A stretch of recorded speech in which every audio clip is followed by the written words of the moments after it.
La loi, les conventions collectives ou les accords d'entreprise prévoient un certain nombre de garanties au profit des salariés en fonction de leur durée de service ou de leur temps de service dans l'entreprise. C'est ce que l'on appelle le passif social de l'entreprise. Donc ce passif social regroupe un certain nombre d'engagements.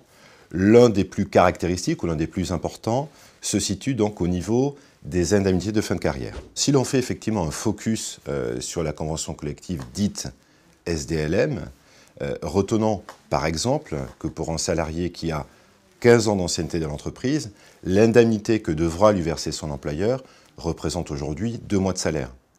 Et cela peut aller jusqu'à 3 mois de salaire dès l'instant où l'ancienneté est portée à 25 ans. Donc dès lors, on peut se rendre compte de la charge financière que peuvent effectivement représenter ces indemnités au niveau de l'entreprise.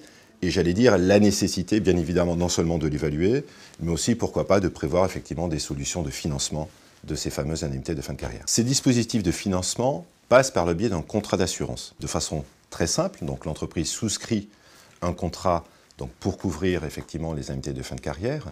Donc, et là, elle a la possibilité de pouvoir couvrir de façon soit totale, soit partielle ses engagements.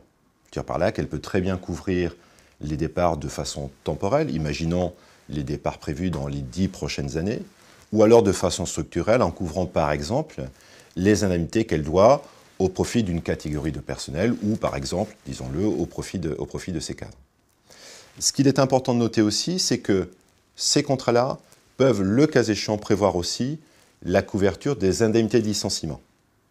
Il faut juste retenir que dans ce cadre-là, si le contrat est donc mixte, c'est-à-dire qu'il couvre à la fois le financement des indemnités de fin de carrière et à la fois le financement des indemnités de licenciement, les primes devront supporter une taxe de 9%, de telle sorte effectivement à donner la possibilité à l'entreprise d'utiliser ce fonds à la fois pour couvrir, comme je viens de le dire, les indemnités de départ à la retraite ou les indemnités de licenciement. L'entreprise donc va pouvoir bénéficier d'un certain nombre d'avantages. Citons le premier, qui est l'avantage fiscal, dans le sens où les dotations peuvent bien sûr être déductibles des résultats de l'entreprise, mais citons aussi l'avantage du fait notamment de la capitalisation, le fait de pouvoir lisser la charge financière dans le temps.